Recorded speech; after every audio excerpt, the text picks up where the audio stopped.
Hello and welcome to episode 51 of the Gamers Tavern. If my voice sounds a little bit funny, it's because I'm recording this intro on my old USB headset since the studio is still packed up from Comic Palooza. Speaking of, we had an absolute blast at the convention and recorded what I think is a really unique episode that we'll have up for you next week. But for now, we're going to be wrapping up what is kind of turned into campaign setting month with Torg and guest Ed Stark. But before we get started, this is your last call to enter our Fallout 3 Van Buren contest. 3 lucky listeners will win an exclusive playtest material of the pen and paper game used to test the rules for the unfinished version of Fallout 3 codename Van Buren, courtesy of the designer Chris Avallone. To enter, email contest@gamerstavern.org with the subject line Nuka Break. In the body, include your best Fallout-themed haiku, and your shipping address. You have until midnight Central Time on Sunday, May 31st, so get your entries in now. With that said, grab a drink from the bar and take a seat at the table in the corner, and we'll be right back after this word from our sponsor. Are you looking for a new game to play? Drive-Thru RPG is the internet's largest source of role-playing games. Enjoy our game table episodes with Shadowrun, Dungeons & Dragons, or Mutants and Masterminds, and you want to join in? Or is World of Darkness, Battletech, or Fate more your thing? Or maybe you just want to check out games from our guests like Accursed and Shinetar, the Savage Worlds settings. Just go to gamerstavern.org/drive-thru-RPG and you can have a new game to play in minutes. And they also have the largest selection of free games, source books, and starter sets anywhere in the world. Go to gamerstavern.org/drive-thru-RPG and support the show with every purchase. The Gamers Tavern podcast is sponsored by Pinnacle Entertainment Group's Savage Worlds game, featuring Deadlands, 50 Fathoms, East Texas University, Weird Wars, and dozens of fantastic licensees. Savage Worlds is fast, furious, and fun.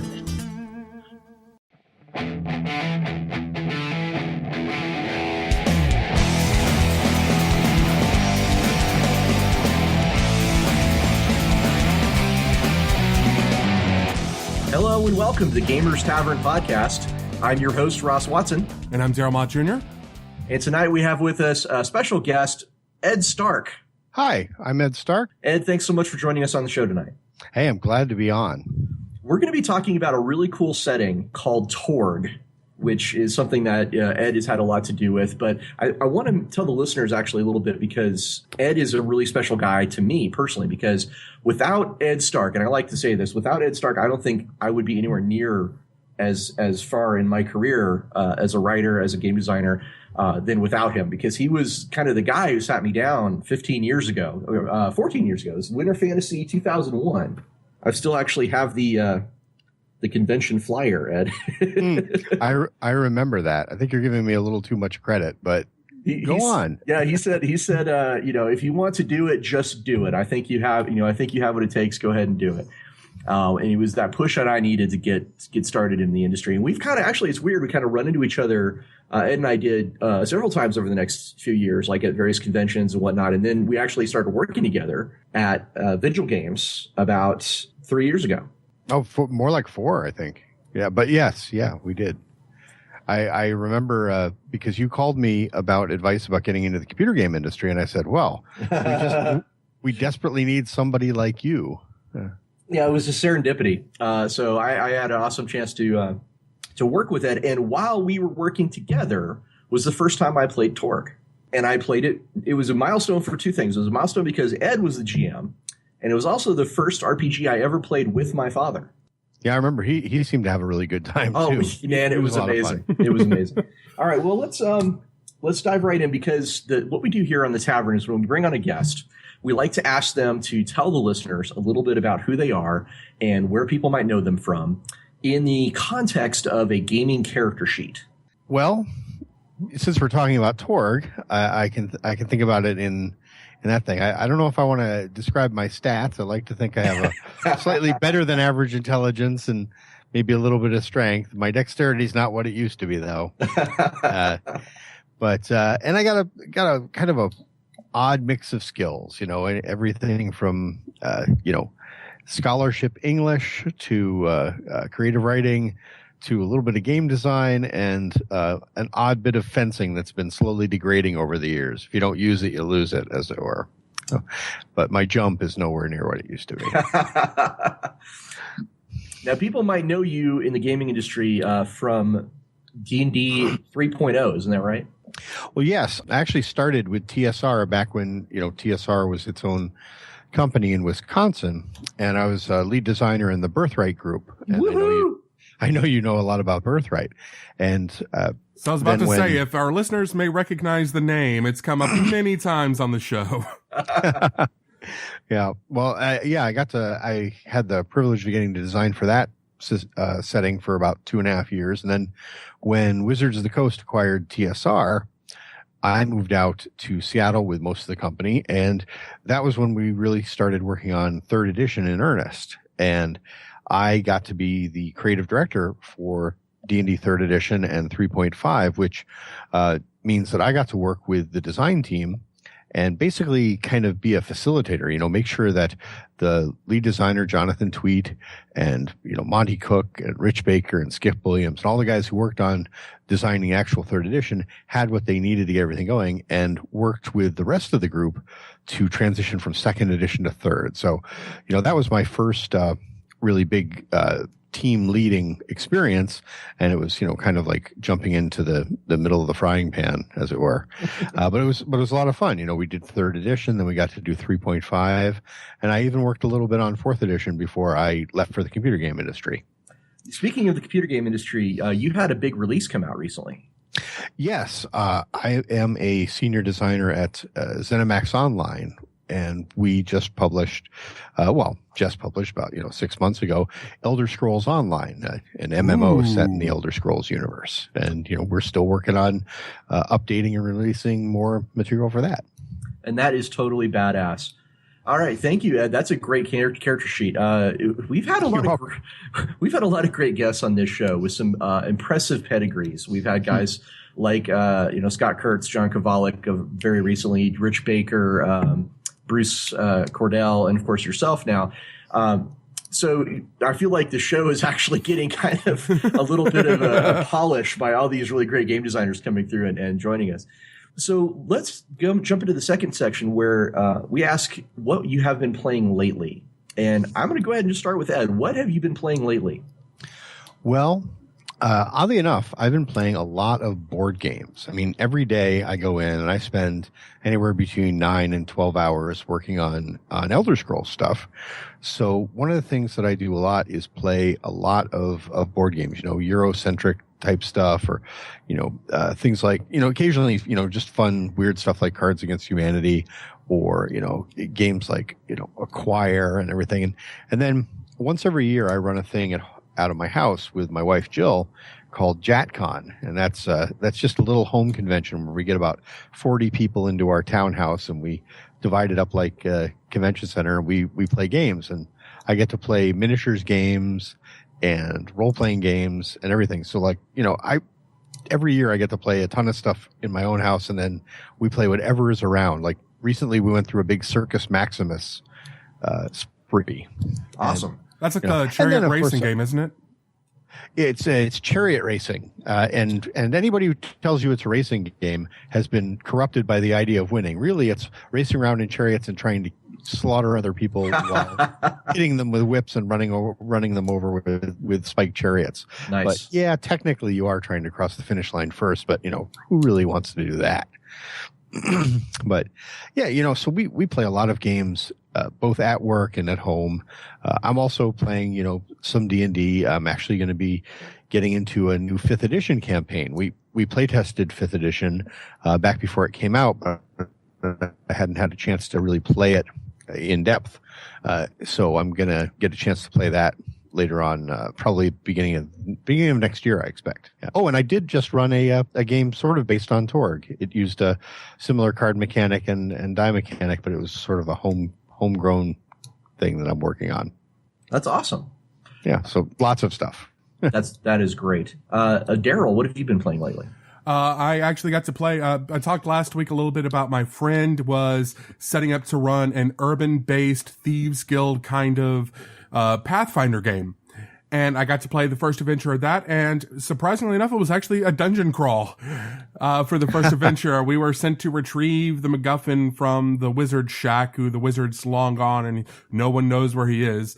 And we ended up going into his sub-basement, and it was every single creepy, crawly thing you can think of that's in Pathfinder we ran into. Every centipede, every millipede, every snake, every ooze, every fungus, and dear God, shriekers suck in Pathfinder. Oh man! And to make it worse, I was waiting until second level to take as a thieves, the rogue talent, my weapon finesse. So I dumped strength. So I'm at -1 on every single one of my attacks on everything in this dungeon crawl because I built my character for bluff. At the end of the adventure, I finally get to make a bluff check. Let me guess. You rolled a 1.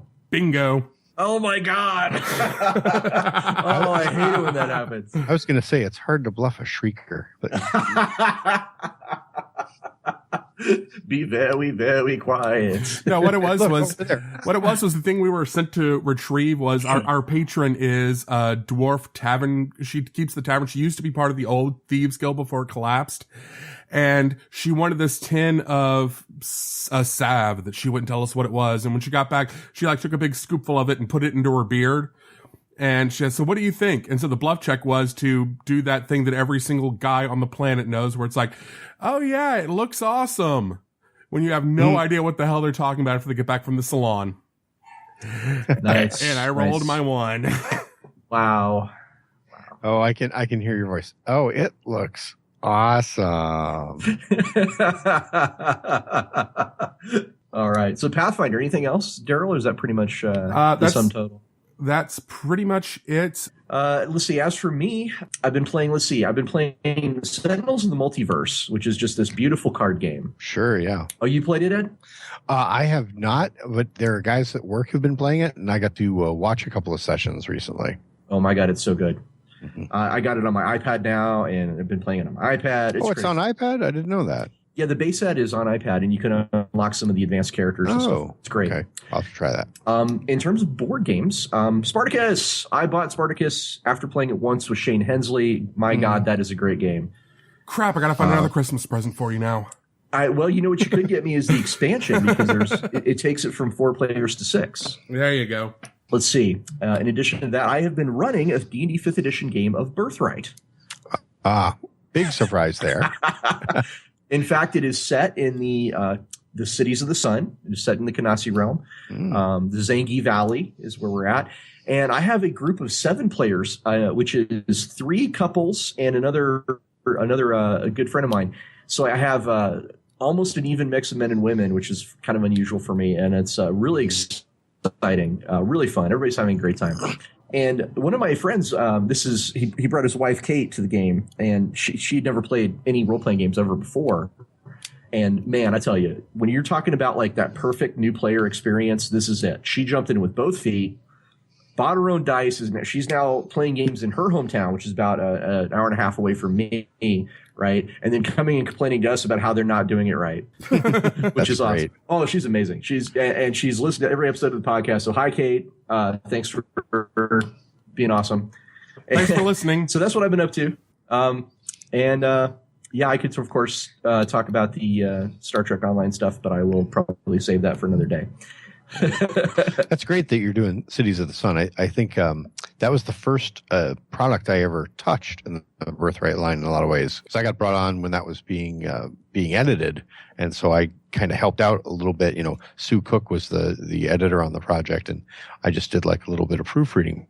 But that was, in a way, sort of a crash course in Birthright for me, and it was really cool. I think it's one of the more interesting realms in a lot of ways. Well, it's we find it very interesting mostly because it's the one that's most in danger.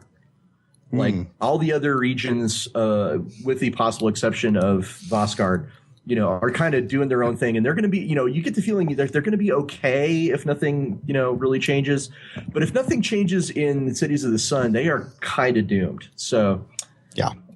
That's why I like it. But let's leave Birthright behind, much as I love it, because we need to talk about a different campaign setting. And we have a thing called Tavern Tales. Now, Tavern Tales is usually where we usually ask our guest about a memorable die roll. But what I'm going to ask you for specifically is, can you give us a memorable die roll from a Torg game?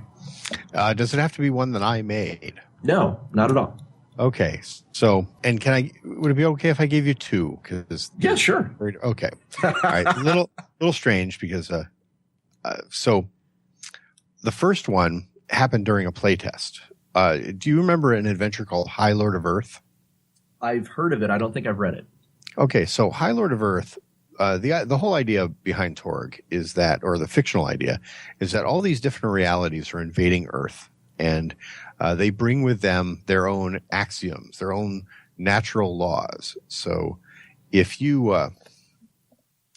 go to, say, Australia, you're going to be in the horror realm of Aurora, and things just work differently there. You don't have, for example, high levels of technology, but you do maybe have higher levels of spiritualism, things like that. Different areas have different things. Well, the High Lord of Earth was theoretically somebody was trying to make an axiom of actually Earth with our technology, with our beliefs and everything.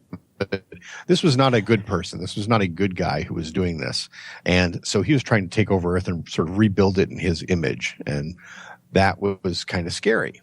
So we're playtesting this adventure, and we kept insisting to the editor that, the character who was playing, or the NPC design for the High Lord, he was probably not as impressive as you wanted him to be. But this is a skill-based system, so you have to eyeball things a lot. And we're going through the adventure, and it's funny because you brought up the idea of bluffing someone, Daryl, and we get to the end of the adventure, and we're fighting on top of this giant Aztec-style pyramid.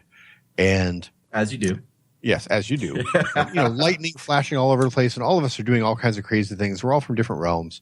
And one of the players was the sales manager at West End, a guy named Fitzroy Bonterre, and he played a Canadian Mountie.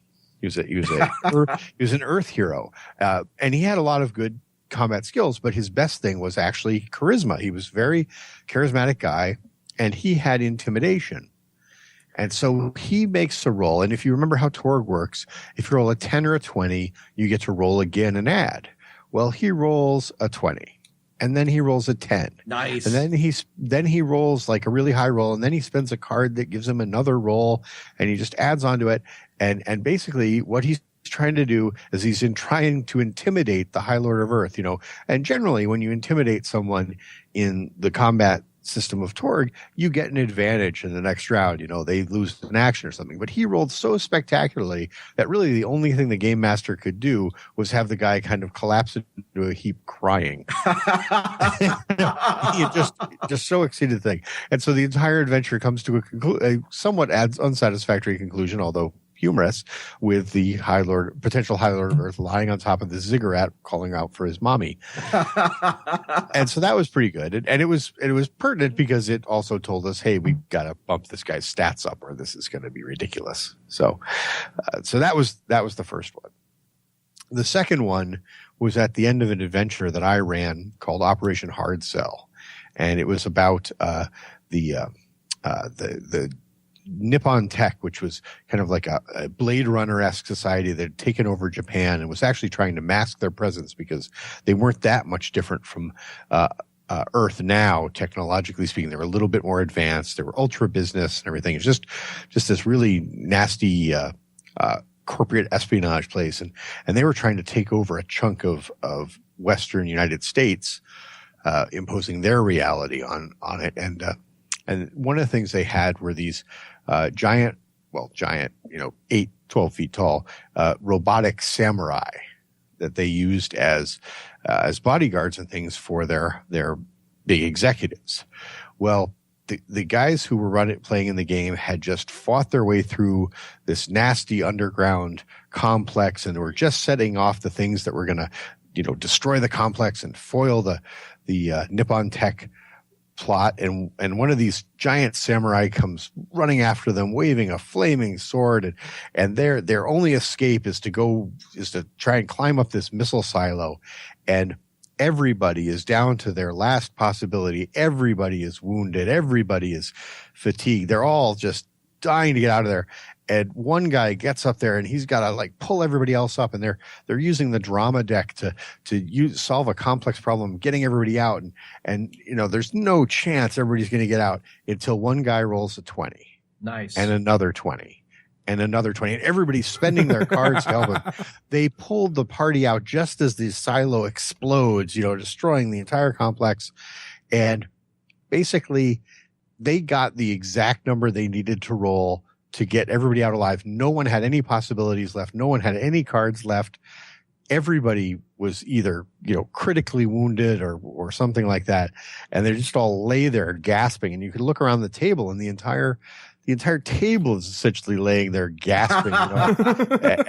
And I knew that was a good adventure, because just, you want the players to succeed, but if at all possible, you want them to succeed by the skin of their teeth. And that's exactly what they did. Well, one of the reasons why I love Torg, and it's the same reason why I really love Savage Worlds as well, is there's a possibility for just outrageous results, because you can roll an add if you max out your dice in Savage Worlds, and in Torg you can roll an add if you get a 10 or 20, and there's things you can do in both systems to even add further results to that, so that some truly epic moments like what we just described are possible. And that's just one of the things I love about that. That's one thing I kind of miss. I've been playing a lot of D20 stuff recently, either Pathfinder or 5th edition D&D, and I really miss exploding dice, man. I like that idea of just, okay, your target number is a 6. What do you roll? Okay, roll again. Okay, roll again. Okay, roll again. I got a 57.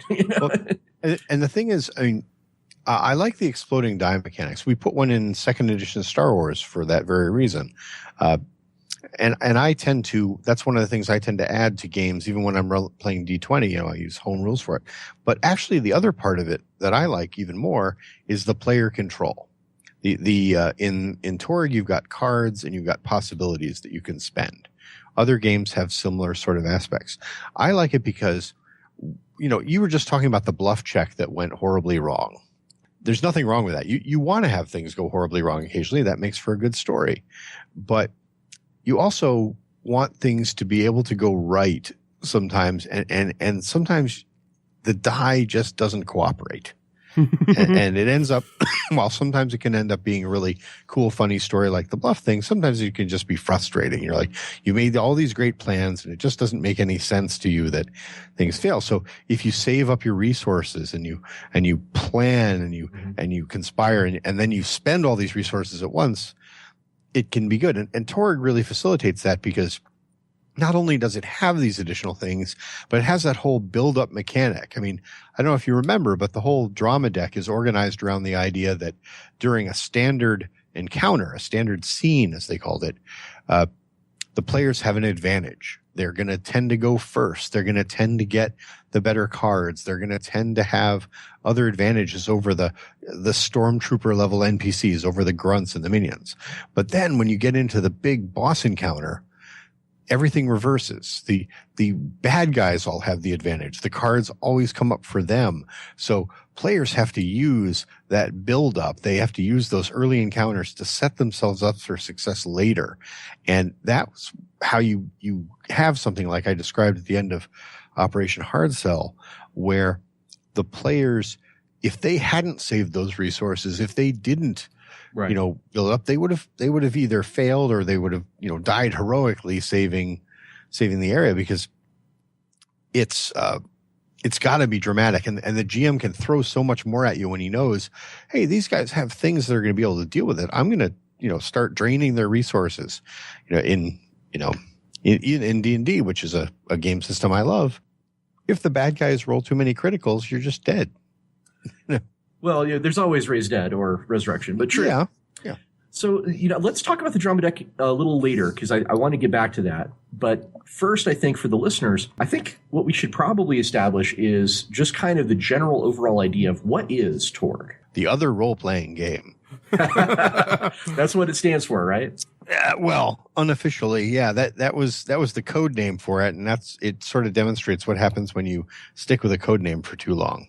But Torg is interesting. It is it's something I like to think of as a bridge between the sort of mechanically inclined games of the 80s and the cinematic or theatrical games of the 90s. In a little way, it kind of tries to straddle both and has a little bit of problems in both categories, but it also has a lot of advantages. It was meant to be a pulp action, exciting, drama driven. I mean, the name of the card deck is the drama deck. Right.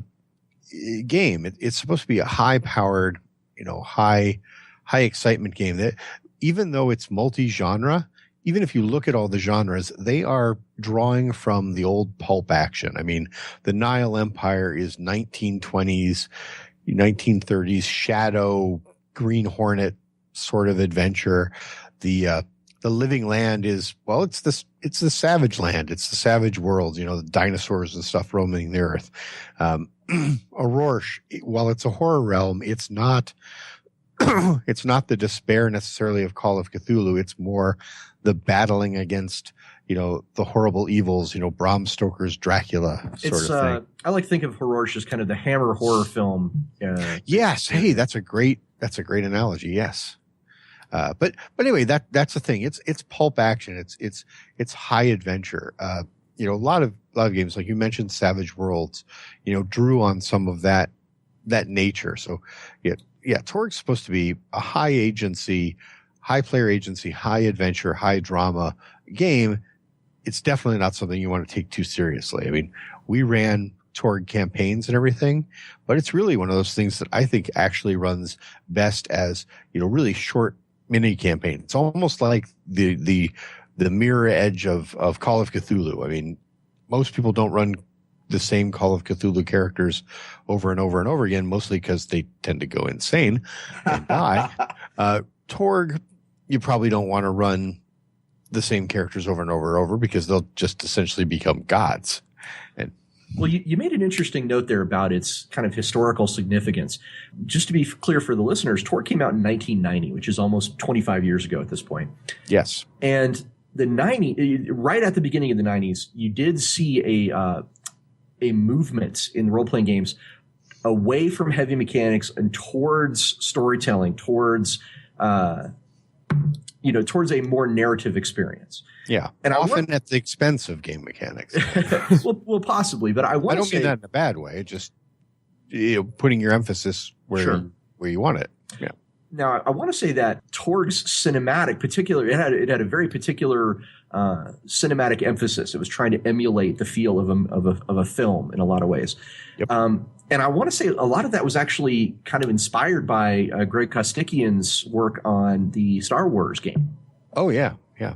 Well, if you look at West End's material, a lot of their stuff followed a sort of a semi-linear growth. I mean, there were definitely offshoots of things like Paranoia was a very different game. Right. It still had sort of I hesitate to call it cinematic feel, almost more like comic bookish feel. But, you look at not only Star Wars, but the precursor to Star Wars, Ghostbusters. Right. Which has influenced, 80 billion games you can trace back to Ghostbusters. Right. But yeah, I mean, and Star Wars had, in a lot of ways, this similar sort of, I don't necessarily want to call them drawbacks, but similar sort of limitations. I have participated in long-running Star Wars games, but if you look at the way Star Wars was designed, they actually have, difficulty numbers. It's another skill-based system where, it's using quotes from the movies, saying things like "never tell me the odds," and at a certain point, when your character has skilled up enough, the "never tell me the odds" is the median or low level of the roll. That's true. You in order to make this work, you're fighting stormtroopers who would give Darth Vader a run for his money, and that's fine. There's nothing wrong with that, but it's hard to design house adventures for that. You can design it for your own campaign, but if you try and publish an adventure that has stormtroopers with 10d6 laser ability, then people are going to look at you funny. Now, Torg, back in 1990, this was a pretty ambitious launch. It was a very full boxed set, and it had a pretty solid, I want to say it had a very strong support system, built into it right from the start. It kind of eclipsed a lot of the other West End games that were not Star Wars at the time. For example, Shatter Zone.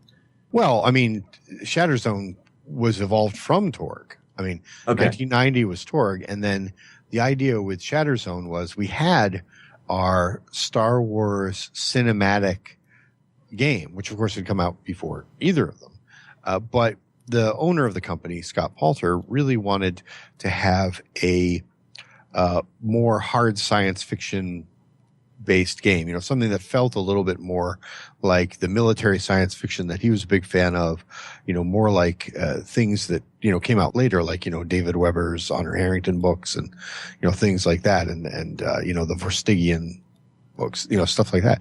So I designed Shatter Zone using Torg as a basis for the system. I mean, the system is very similar. We did a couple of things differently, one of which I kind of regret. One of the things we went for is Torg, of course, has the flat die mechanic, a D20, which has a, you know, equal chance of rolling any number.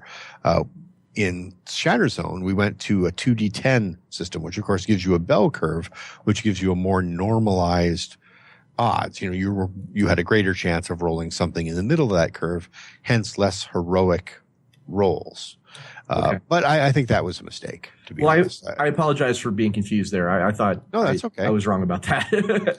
Everybody, I was wrong about that.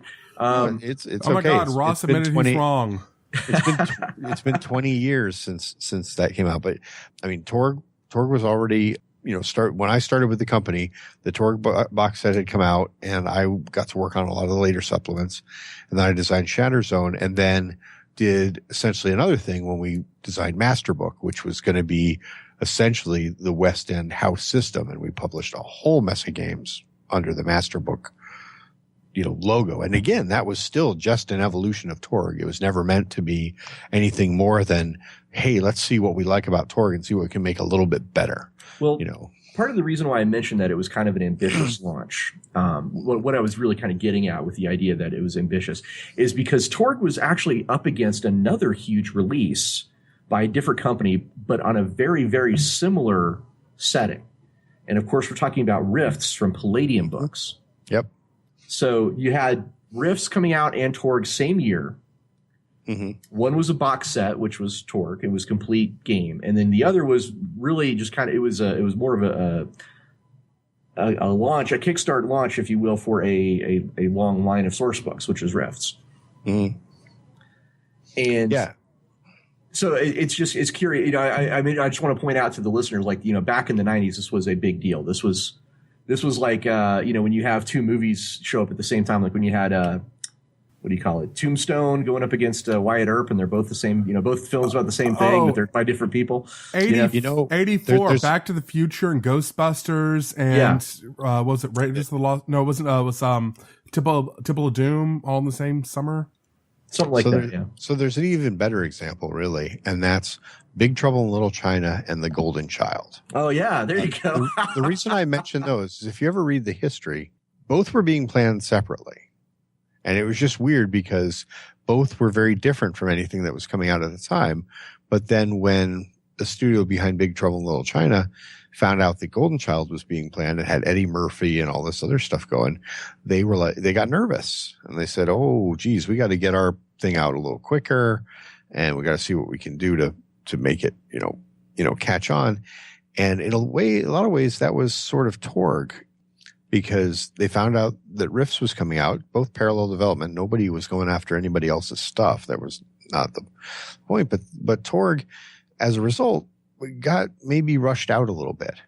You know, if you talk to Greg Gordon and Bill Slavisek, the two key designers on Torg, they were under a lot of pressure to get that box set out when they did, and might have been, you know, nice for them and for the system if they'd had just a little bit more time to make it more accessible.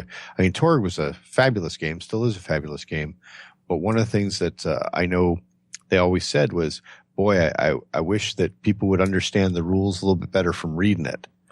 As you probably have experienced, when you sit down and play Torg, it's a really fun game. And you're like, oh my God, I really enjoy this. I could run this game right now. And you can. When you sit down and just crack open the books and try and teach it to yourself, it can be a little intimidating because it's got a lot of different concepts in there. I got to admit, I played almost every game that came out between 1985 and 1995, probably. And of all of those games, the one I just could not figure a way out to run successfully was Torg. I owned the box set initially, and I read it, and I read it again, and I read it again, and I was just like, I don't get it, right? It was just one of those things. You're holding it up to the light and going, am I missing something? Now, I'm coming in on this as kind of the outsider. Torg was not on my radar at this point in time. I was just starting to get into gaming when Torg was hitting its peak. So I'm kind of curious, might it have been, it was one of the last great boxed set systems, because by this point in time, a lot of the companies had moved away from box sets for the core rules for their games. Could that have possibly been a factor? Well, I certainly think it might have been. I mean, because even before that, I mean, you had games like Champions that were coming out in big hardcovers, and that was becoming more and more the case because, well, quite frankly, it was just cheaper. Yeah, and once you get into the White Wolf era, it was pretty much that was everybody was doing in that. And systems were being designed to accommodate that. Torg, it was using a card system. You couldn't say, here, buy this book and not be able to play the game because they're cards. Although I'll tell you, the Japanese release of Torg was freaking awesome. If you ever get a chance to see one of those, they redid all the art into like manga style. Oh yeah. I mean, that's not necessarily the awesome part, although it was really cool. They did it in a slipcase, and they took the cards and they turned them into perforated sheets that were just essentially a third book. Oh, wow. It was in the slipcase, and it's just amazing. I used to have one of those. I don't know what happened to it. I'm going to eBay right now. Yeah, it was incredible. It's definitely worth looking at. But yeah, I think, Daryl, I think you're right. The whole box set thing, that was another thing that was a little intimidating because people couldn't just pick it up and read through it. The only other company at the time that was really focusing on box sets was TSR. And they were basically doing campaign settings that way. That was about the time of Ravenloft and Dark Sun and and so like you knew if you were a D&D fan, you could look at Ravenloft and Dark Sun and all that and go, well, this is another variation on D&D. If I am interested in gothic horror, if I'm interested in sort of wasteland adventure, then I'm probably going to be fine because I already know how to play D&D. Again, assuming you're a D&D fan. So it wasn't as big of a risk. If you looked at Torg on the setting, you saw this cool cover with a priest and a cyberpunk looking off into the dark mist at the glowing eyes, and then you read the back and you learned about reality stuff, but you really didn't know what's the system like, what is the setting. I mean, I'm getting what's on the box set, but I'm going to now have to drop $30, which at the time fairly expensive, for this hefty box, and I don't know if I'm going to like it or not. Still, it did do very well when it was out. I mean, when it came out, Torg supplements were outselling the Star Wars supplements for West End by a considerable margin. Wow. It was really not until the Timothy Zahn novels hit and Star Wars really ticked up again that Star Wars started outselling Torg at the company. So I worked at Fantasy Flight Games with this guy named Brian Schomburg. Now, Brian is a very, very talented graphic designer and artist and art director. And he is probably the greatest living fan of Torg that's ever been. And it was because of Brian that I actually kind of went back and took another look at Torg later on. And this is, of course, before I started working directly with Ed. So it was kind of interesting to come back to Ed when we were working together and say, hey, tell me more about Torg, because Brian Schomburg just would not stop talking about it. Mm-hmm. Now, the thing you mentioned is we talked about the kind of lack of accessibility in the rules, but there was a way around this that you told me about that you kind of wished you could have done for everybody. And what was that called? It was called Greg in a Box. and I'm going to tell you about Greg in a Box if you'll let me tell you the story of how I met Brian Schomburg, but I'll tell you that after the Greg in a Box story. Okay, go ahead. Okay, so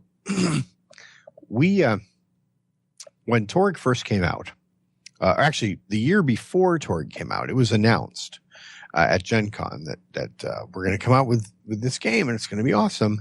And we've got this special giveaway here. And it was basically a business card with a little piece of sort of weird lava-shaped plastic that was red and blue mottled colors. And it was the same color combination as we ended up doing for the Torg die, if you've ever seen one of those. Oh, yeah. But we said, bring this back to our booth next year at Gen Con, and you'll get something special. And they gave those out. And they gave out several hundred of those with the hopes that some of them would make their way back, and drive up interest. And they did. But right in the months leading up to Gen Con, people kind of had forgotten about this. And then somebody said, hey, these things are going to come back to the booth. What are we going to do? And somebody said, well, let's give everybody who comes back with this thing a discount on new Torg stuff. And like, well, that's not very exciting. I said, okay, well, we'll do that. And we got this really great idea. When Torg came out, like I said, it was kind of hard to learn out of the box. But Greg Gordon, the primary systems designer for the game, was a phenomenal game master. And anyone who ever sat down with Greg and played one session of Torg not only enjoyed themselves, but knew how to play the game, knew how to run it. No problem at all. So we said, man, if we could just ship Greg out with every box, this would be awesome. So what we said is, Greg, how would you like to fly to somebody's house and run a game for them over a weekend? And Greg was always up for some fun. And he said, sure, I'll do it. So what we did is whenever somebody came back with one of those cards at Gen Con, we said, okay, put your name and address and contact information on the back of this card, and we'll put it into a raffle. And then at the end of the convention, we're going to draw one of these cards, and we will pay to have Greg fly out to your house and run a game for you and your friends for a weekend. I think it was like a long weekend, like Labor Day weekend or something like that. And so we did that. And one of the things we always said to Greg is like, well, we really hope you don't get put in somebody's basement and like murdered or kept like misery, or something like that. And, but no, Greg went out there and had a lot of fun and played and ran the game for the person who had a lot of fun, and everything went terrific. And then many years later, when I was working at Wizards of the Coast, this guy came up to me, a guy named Warren, and he said, hey, my son was the one who won that Greg in a Box contest. And he was like the head of security at Wizards. Wow. And so that was just kind of a weird, funny continuation of the story. But yeah, it was great. Now, if we could have just done that with 20,000 more people, that would have been awesome. I love that story because that is a great kind of solution to the idea of the rule set thing. I got to say, like, one of my issues with Torg, and I love it, it's a great game. But one of my issues is I've never liked the idea of your XP mechanic also being your in-game economy. God, yes. Oh, yeah. Oh my God. Yeah. That was the main problem because as a game designer, math is my friend. And if you look at the system for Torg, and we improved upon this a little bit with Shatterzone and Masterbook because, again, math was my friend and I used math to my advantage a little bit. Mathematically, once you had picked up a point in a skill, it was better to save your possibilities to spend on die rolls than to cash them in and buy skills, because one skill point did not matter that much. The first skill point was important because that's when you got the roll it again bonus. You couldn't roll again on a 20, I believe it was, if you didn't have skill in it. So like if you didn't have fire combat and you shot a gun, you couldn't get those exceptional rolls. But once you had 1 point, the second point really didn't matter all that much. So why would you spend possibilities on it? That would be crazy. And so, I mean, in later versions like Shatterzone and Masterbook, we've capped the number of possibilities you could keep from adventure to adventure, and we made skill buying a little bit more useful. And we never quite got where I wanted it to get, but yeah, that was not something we want to do. But it also pointed out the idea that Torg wasn't maybe the most campaignable system. You created a character, you'd run it for a few adventures, and then, you'd create another character and do another group of adventures because there were so many different options. It almost would seem like a shame if you only ever played one anyway. Well, I do want to say, like, there are people who disagree with me on the, the whole thing. Most famously, John Dunn, my very good friend and designer, who helped me out with Accursed and many of my 40K games. John just loves the idea of possibilities as XP. So, shout out to John. If you like it, that's awesome. Me personally, it's not my style. So there you go. But it just reminds me of deck depletion games. And deck depletion games are very popular. So you and I maybe are in the minority.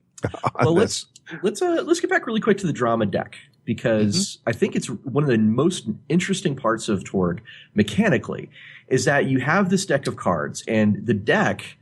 Well, I mean, you can tell us how the deck works. Well, the deck serves many purposes. It's actually one of the more versatile game elements I think I've ever seen. I mean, even more so than dice in some ways. So the way the drama deck works is you've got this deck of cards. At the beginning of a game session, everybody gets dealt, I think it's 4 cards. There may be some differences in this based on your character's background, but whatever. And this makes a hand of cards that you have.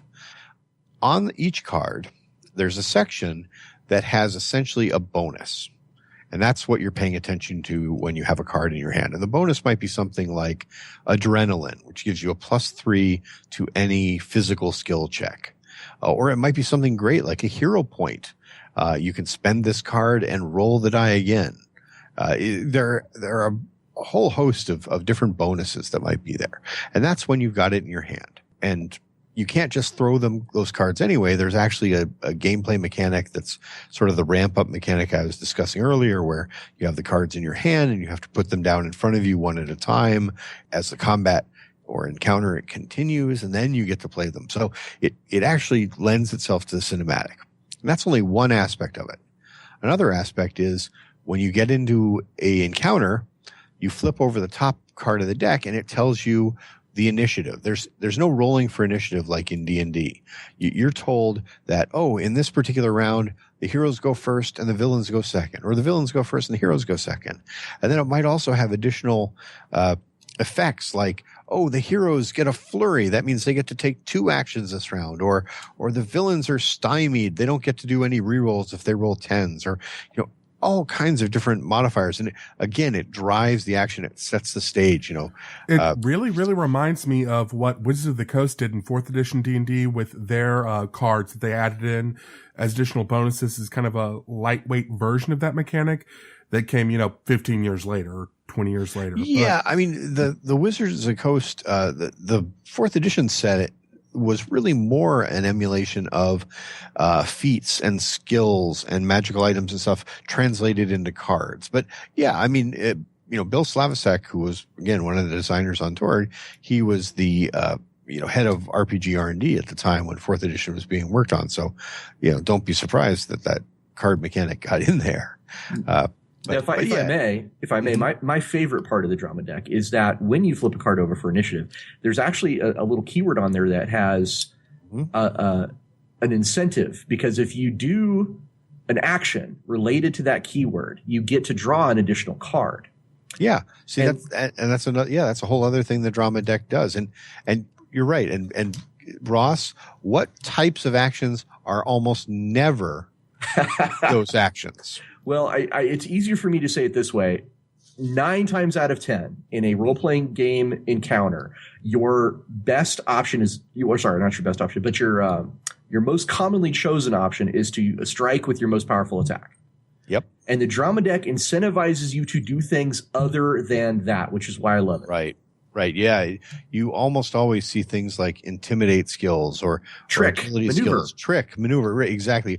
All kinds of things that don't necessarily mean shoot. Now, of course, players are free to do whatever they want, but you and I both know how players think. They see that pop up and they go, "Oh, how can I get another card?" Exactly. And that is smart, because like I said, in the standard scenes where you're going to defeat the opponents fairly easily, it's fairly simple to build up your card pool, to get more cards, to trade in bad cards for good cards.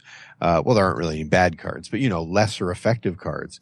And, then you save up your drama cards, your hero cards, all your really great stuff for the dramatic scene later on. And you do that exactly as you describe by, what we used to call card diving. It's like, all I need to do is shoot this last guy in the head and we can move on. Wait, I'm going to trick him. Okay. Well, but if I'm playing Rex Steel Rocket Ranger, who's my favorite Torg character, and he's a Rocket Ranger, which means he basically wears a suit of power armor and can smack people with a metal fist for pretty good damage. If I'm fighting agents in the Nile Empire and the card comes up with maneuver, it's actually cooler for me to go, okay, maybe I won't, just beat a bad guy down. What I'll do is I'll grab the crate of guns that they're trying to smuggle and fly off with that and put it somewhere where they can't reach it. Yeah. Right? I'll use a maneuver thing here, and it'll be something cool and cinematic, and not just I smack another bad guy. Let me roll damage. Exactly, which is awesome. It's a great role playing facilitator too, because as you just did, the player has to describe that action. He has to convince the GM that he's not just card diving. He's doing something that's going to facilitate the adventure, because GM can always overrule something and say, no, that's silly. It doesn't get you a card. Don't do that. Or sorry, you did that, but it doesn't get you a card. I think that's one of the best parts about the game, because it is a mechanic that rewards role playing by driving, more role playing. It's kind of like almost like a self-fulfilling prophecy or sort of a circular mechanic that makes things get better the more you do it. People really get into playing their characters beyond just, what sort of gun do I have?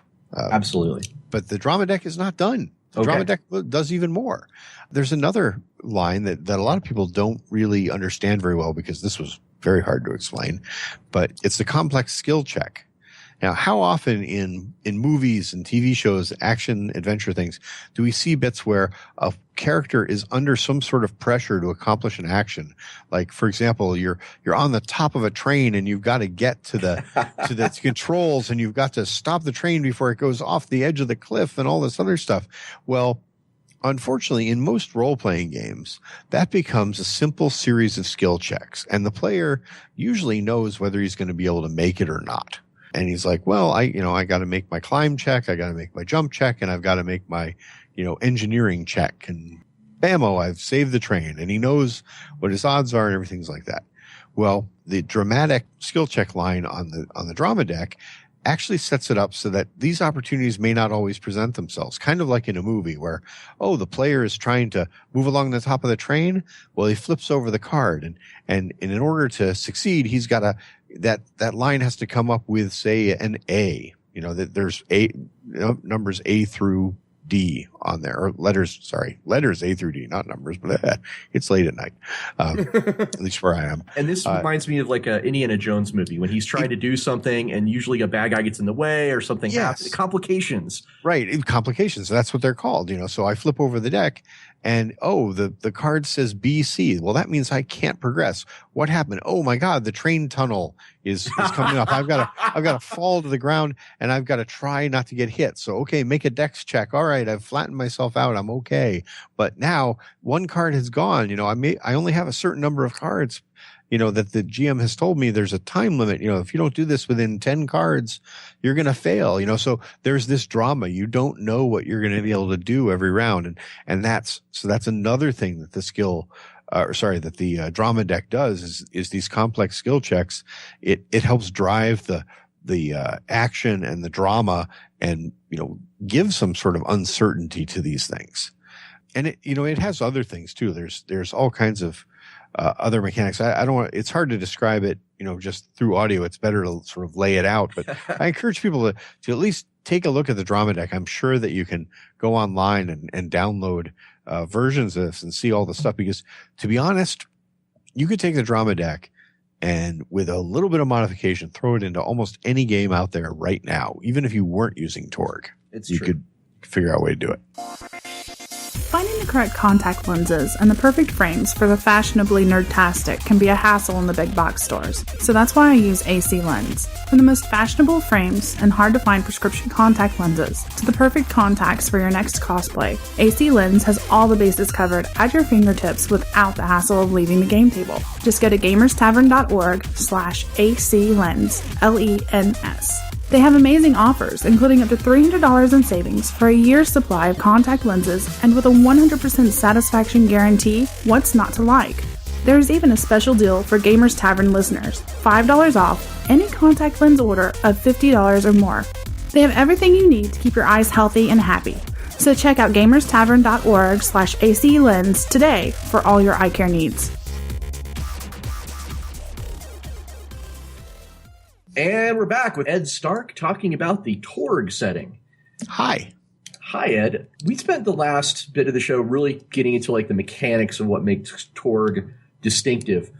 But as a setting, I was wondering if you could kind of give us the overall conceit or the overall like elevator pitch of the Torg setting. Okay, sure. The key to the Torg setting is actually lies in the name itself, not just Torg, but it's Torg Role-Playing the Possibility Wars. Right. The Possibility Wars have to do with all the myriad possibilities that exist in what we call the multiverse. All the different realities that could possibly exist, theoretically do exist. And there are these other realities that have been conquered by these creatures called High Lords. They are basically just superpowered demigods who not only have enforced their will on their home universes, but who want to expand their influence, their rulership beyond their own realities. And so what they do is they open up these gates and fight what's called these possibility wars by invading other realms and essentially infecting them with their reality. It's kind of like if we could take what makes Earth special, our current technological level, our current spiritual level, the lack of magic or the amount of magic we have and our social systems and even our social systems. And we could go to some other world and say, okay, you're going to have the exact same limitations we have. Well, what happens is in Torg, several different realities all invade Earth, and they use things called stellae, which are basically like these different obelisks, and they take a different shape based on the reality that they're in, and they place them around the Earth, and they capture areas. Like, for example, North America was covered greatly by what was called the Living Land, which was a huge sort of Edgar Rice Burroughs savage land type area with incredibly low technology but very high spirituality. So things like clerical spells and shamanism was very prevalent, but you couldn't use a gun. Right. Something like that. Or rather, most people couldn't use a gun. And the area is transformed. It becomes this big jungle, and there are dinosaurs roaming the earth and all these other stuff. And the Adinos, who were lizard men, So one minute you might be like a Wall Street banker, and the next minute you might be a Cro-Magnon surrounded by jungles because you had been subsumed in the reality of the Living Land. Exactly. And most people who are in these areas that get infected essentially transform. And they are basically stripped of all the things that make them unique or special. Their possibility for advancement, for change is taken from them. But, one out of, 1,000 people, or I don't remember the exact percentage, but a small number of people are able to fight off this reality, and they become what's called storm knights. And these storm knights, some of them become stormers because they're not heroic, but whatever.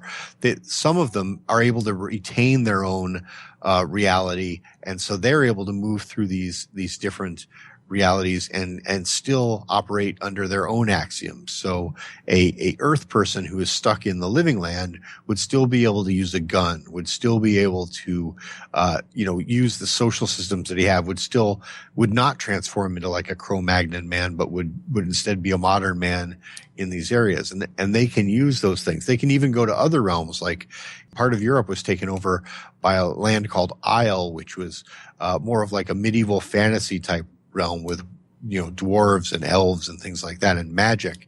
And, a person from, modern Earth would be there and would be able to use their own technology, but also could try and use spells and magic and things like that too. And now when you do this, whenever you try and use something that's in a different reality than or that's not in the native reality, you have a chance of disconnecting. And if you do that, then you're temporarily sort of subsumed by that reality. So like, you know, the Wall Street banker guy, if he becomes a Storm Knight and can use a gun in the living land, well, if he rolls a 1 on the die, essentially is the way it would work, then his gun would stop working and would essentially start transforming into a club. And he could try and reconnect and get his gun back and get his ability to use technology back. But that was a separate action. You had to, you know, basically force your reality on the reality you were in. It's, I mean, I'm oversimplifying a little bit, but that's basically the way it works. So these Storm Knights are pretty much our player characters. They're our protagonists. They carry around a piece of their own reality with them, basically, wherever they go. And as you say, can kind of interact with other realities with their own abilities. Yeah, now, the ideal Storm Knight usually mixes things from their home reality, and they don't have to be from Earth either. You know, you have Storm Knights who are fighting the possibility wars from the other end, you know, people from the native realms. But yeah, they would carry usually, like, the idea, the one we always liked was the Uzi-toting dwarf from Isle, uses magic and machine guns, you know. Nice. And stuff like that. Now, they're called Storm Knights because when two realities collide, you get what's called a reality storm. Right. Yeah, a reality storm, that's where we got that blue and red stuff I was talking about. It becomes this massive whirlwind of energy and reality. And basically that's the two realities clashing, and with one eventually becoming victorious. I mean, when the High Lords from the other realms dropped down their stellae on Earth, they were able to take over chunks of the world, but they weren't able to take over the whole thing. And that's because Earth's reality is constantly fighting back. If they weren't for these stellae, then the Earth would be able to fend off these new realities because the native reality is naturally stronger. And in fact, one of the things that Storm Knights do is they go around to these different areas and they uproot these stellae, and they can reclaim parts of Earth, for the good of everybody. And the biggest problem with that, unfortunately, is if they do that without infusing the people in there with hope, with possibilities, energy, then those people can be killed. You can be torn apart by a reality storm if you aren't protected from it. And that's a whole other big issue. So the adventuring paradigm in Torg is you're going around fighting the agents of the High Lords, uprooting the stellae and trying to change reality back to the core Earth realm. But to do that, you need to infuse people with hope. So you had to tell stories, and you had to rally, and you had to inspire. Yeah, and so that's why a lot of the adventures don't even necessarily center around the uprooting the stellae. They center around just helping out the other people and giving them hope. Like, one of the things that's really kind of interesting too is the Isle Empire, the one I was talking about, not the Isle Empire, but the fantasy realm of Isle is actually run by a queen who is herself a Storm Knight. I think it was her brother had been the High Lord who invaded, but she defeated him with the help of some Storm Knights, and now she rules Isle in a positive way. She's trying to help the Earth fight off the other realities. So she's not taking over new realities, but she also recognizes that if she just uproots the stellae and pulls out, she's going to kill millions of people. So she's got to help those people recover their reality. And so the best way to do that is to stay there and be like a safe haven for the good guys in a lot of ways. I mean, again, oversimplifying, but there's a kind of tongue-in-cheek title for an adventure relating to this called Queen Strike, if I remember correctly. And I thought that was hilarious. Yep. The other thing we have here is that when you have these, what they're called cosms, these different realities, they have, as Ed was saying, they have different technology levels, different magic levels, social and spiritual levels. But that's just actually the tip of the iceberg, because they also have what are called everlaws. And everlaws, Ed, why don't you explain to the listeners, what is an everlaw? What does it mean? I think you might have to do that. It's been a while. Okay. Yeah. All right. Well, I'll jump into it then, because this is one of my favorite things. Each reality has their own specific particular things that make them special. Yeah. And these are called everlaws. So in the pulp adventure region, which is called the Nile Empire, they have what's called the law of drama. So whenever you're in the Nile Empire, things are just more dramatic. whenever you're in the horror realm of Aurorsch, things are more horrifying, more scary. Outcomes, tend to be more dire, right? So you are actually, when you're transitioning from one realm into another realm, the tone of the adventure changes. The basic underlying fundamental kind of nature of the adventure or the campaign can actually shift. Yeah, that's one of the most important things, because it's not just supposed to be a collection of mechanics. I mean, you definitely jogged my memory there, and the big one, that people really notice is because, as I've described, Torg is very high adventure in and of its own self. Nile Empire being the epitome of that, but Aurorsch, the horror realm, actually has a whole set of rules to reinforce that horror thing. Do you remember the law of horror? Not the specifics of it. I remember it was easier to die in Aurorsch.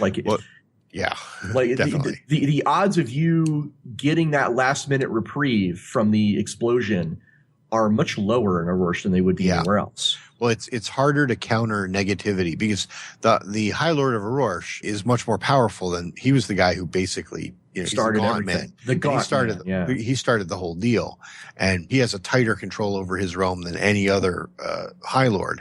And one of the things he imposed, the law of horror, is basically that, how it's talking about, you can spend cards, you can spend possibilities, you can do those things to not only boost your own heroism, but also to save yourself and others from injury or death. Well, in Aurorsch, when you there's the law of fear. When you try and do that sort of thing, then every time you have to spend extra resources to keep yourself alive or keep yourself sane or to save somebody else, there's a chance that the servants of the Gaunt Man or the Gaunt Man himself will actually get to capture that energy, capture those possibilities, and use them against you later.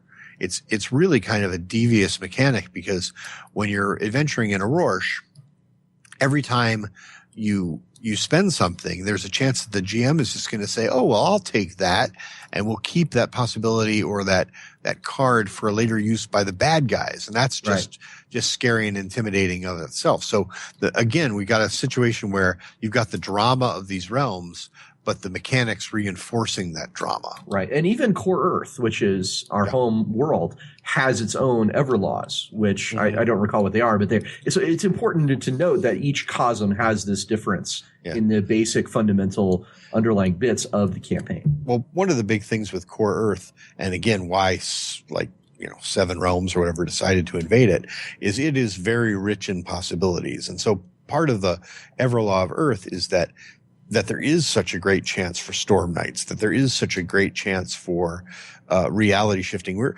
basically, if you look at the other conquered cosms, they're places where their axioms are essentially fixed. Right. The Nippon Empire, which has a higher technological rating than Core Earth, but like a lower spiritual rating, well, that's never really going to change. Earth still has the possibility of changing. It's possible, and in fact, the campaign allows for this. It's possible for areas of Core Earth to change their axioms, to have, higher spiritual or magical or technological ratings. And that's something that the Gaunt Man and his allies want to steal. They want to take, again, the possibility of things changing from Earth. They want to turn it into a static realm like their own so that they can feed off of its energy. So Torg is really a meta setting. It has multiple mini settings within it, which again is one of those things that makes it kind of similar to Rifts. Mm-hmm. Well, and also, one of the things that was interesting is before Torg, you had GURPS. And one of the things that longtime GURPS players will generally admit is that, the different GURPS realms don't really play well together. I mean, you play GURPS supers with GURPS, magic, and, you don't have any sort of game balance. But if you play the different Torg settings, you can have a cyberpunk guy running up against a magic guy, running up against a dwarf with an Uzi, and they all are comparable. I'm not saying that it's the greatest balanced system ever or anything, but it allows for that sort of thing. Well, if we could, I'd kind of like to go through these mini settings and talk a little bit about them. I want to start with my personal favorite of all of them, which is the Nile Empire. Yeah, that's almost everybody's favorite. I have in the show notes here, it's all caps. It says Pulp Adventure, and that's just all it is. And for the listeners, it's hard for me to explain how the Nile Empire is different than your standard Pulp game, but it is. It just has a stronger, and I think this has to do with the Everlaws that's part of the Nile Empire, like the Law of Drama. It just has this more stronger sense of fun and adventure than in many other pulp things I've ever seen.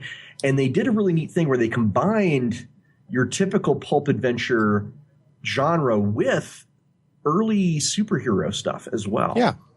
Well, and that's essentially what it is. I mean, the idea of guys like Doc Savage and the Shadow, I mean, they are essentially what we often call street level superheroes. Even early Batman. Well, Nile Empire went a little further than that because like the basic character can actually fly. Yes. So that's kind of extreme. The big key, if you're making a really good Nile hero, and again, I don't necessarily mean like the most powerful one you can make, but actually the one that most epitomizes the realm. You're usually got one thing that's like super heroic. For example, like you say, the character that can fly. The Rocket Ranger or somebody like that. And the Rocket Rangers are basically like the Rocketeer crossed with the older version of Iron Man, which is awesome. Yeah, but the every thing is, single time you guys say Rocket Ranger, I'm picturing Rocket Raccoon in my head.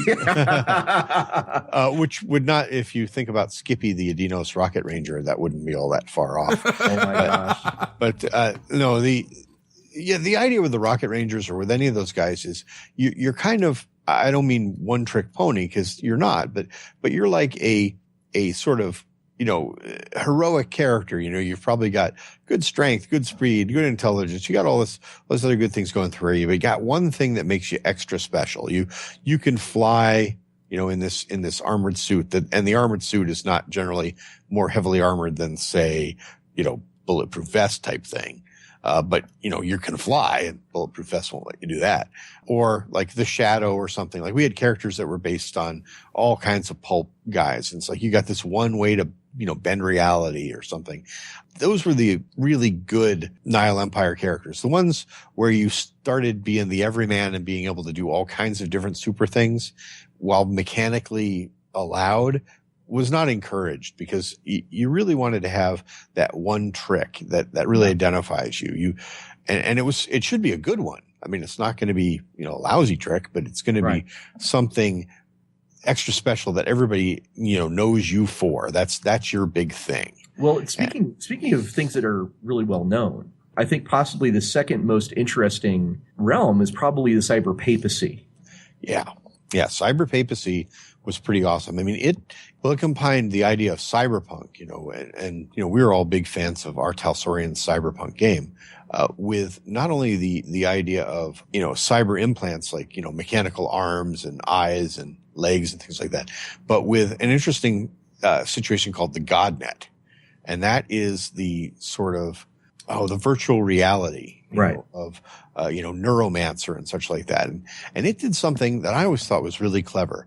In games like Shadowrun or Cyberpunk or something like that, if you had a character who could surf the net, who's like we called them deckers, something like that, then usually that one character had like a way of adventuring that nobody else could really participate in, which in a novel is really cool. You have a chapter where this character goes off and does something really, really freaky, but in a game is kind of limiting.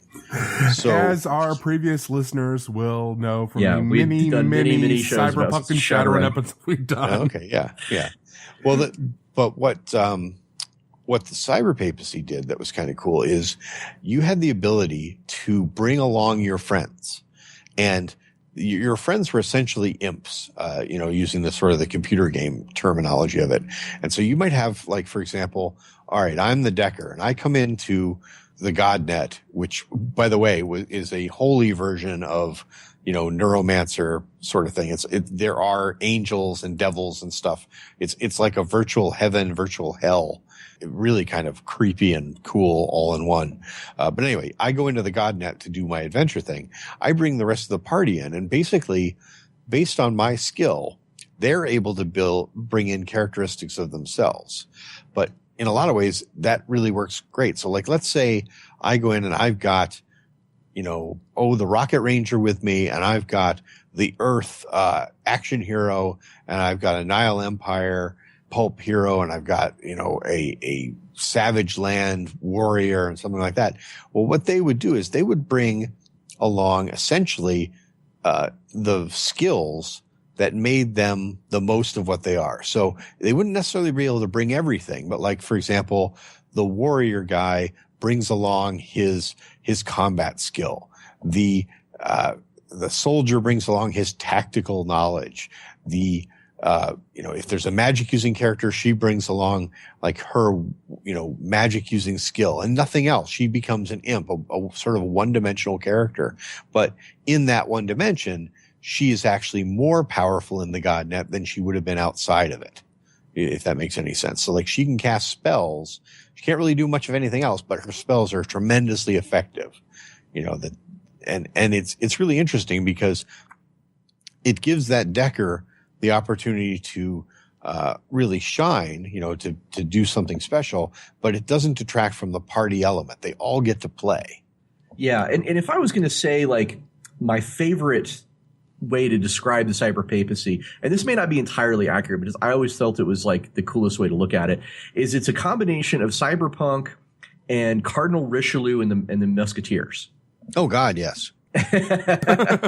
So you have now there is a bit of a controversial thing here, because it's important to point out that the cyber papacy, while an interesting and very unusual setting, it did have a very negative view of Catholicism. Well, no. I mean, I'm not Catholic myself.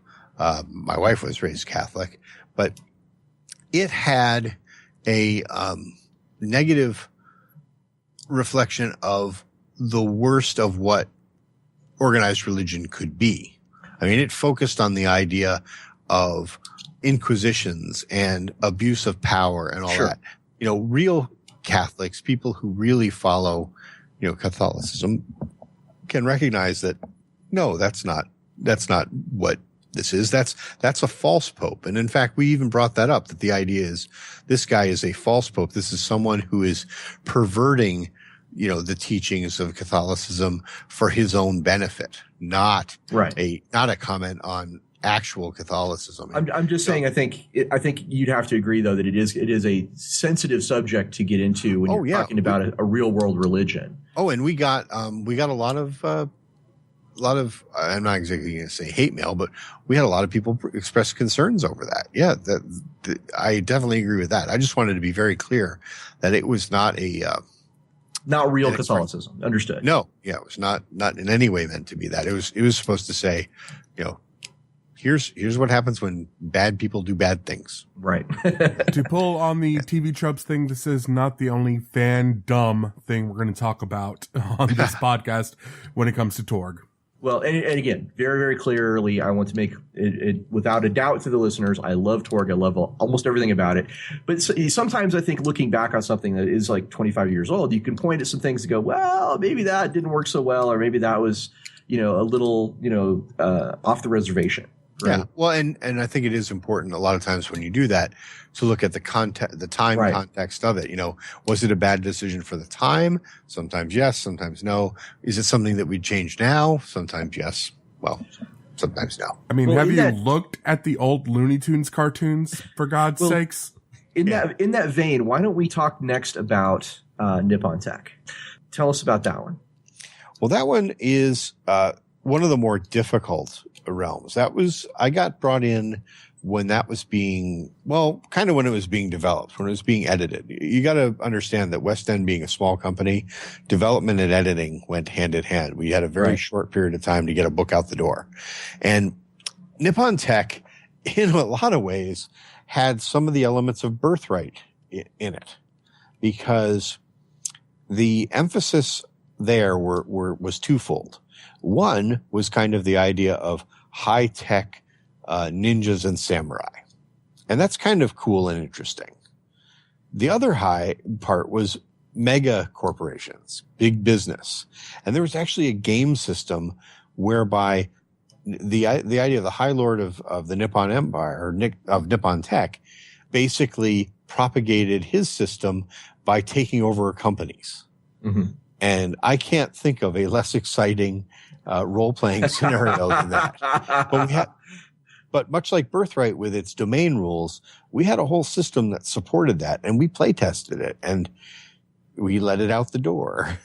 And that was, it was an interesting idea, and it reflected it. And I bet there's nobody on the world who's played that system other than, myself and the other people who are in the room playtesting it, because it was just kind of weird.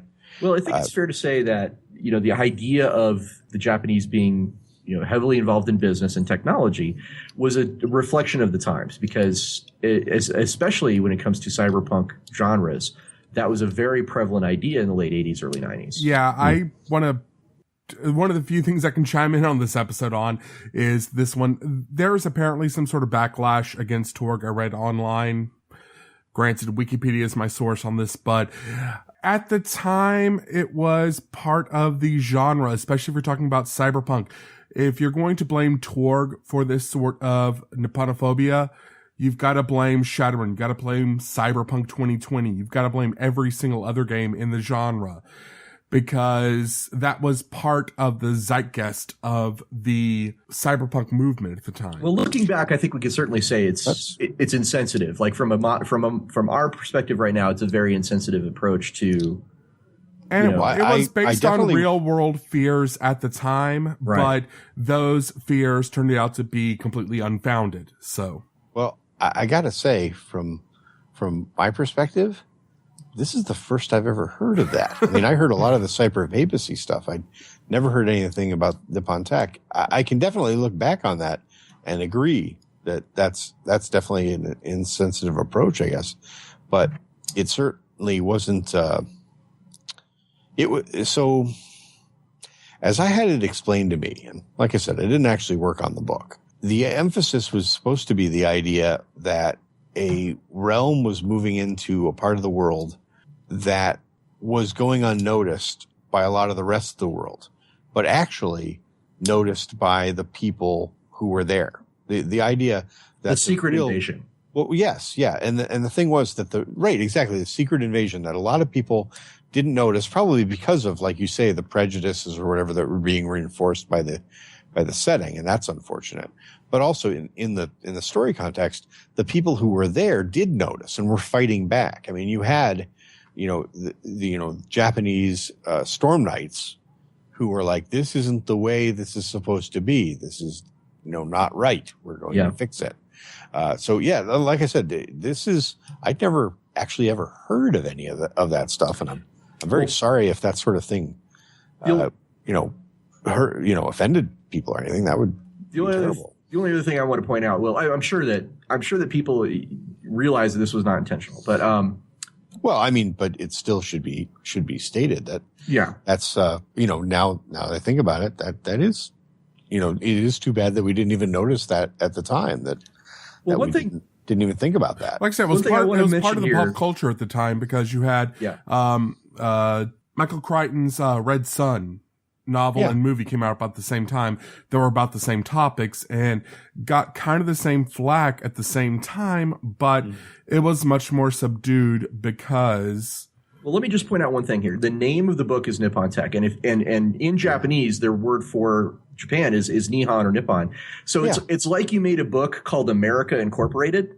That was about America that was about like a secret invasion spreading from America. And just so the listeners understand kind of where that is coming from.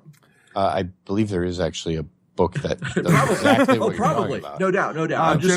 Jennifer Government. Well, that's a fantastic novel, by the way. Oh my God, so good. But yeah, that was, I mean, it was certainly not meant to, not to the same extent of the cyber papacy, but it was also not meant to be any sort of judgment on existing, Japanese culture or reality. It was certainly supposed to be, here's this horrible extreme that is from a different planet, right? But is trying to ape what they see of Earth. They're trying to copy it And the people who are there are noticing and are fighting back. They're saying, this is not us. This is not the way we believe things should be. Let's talk about another place that's a different planet, too. Mm-hmm.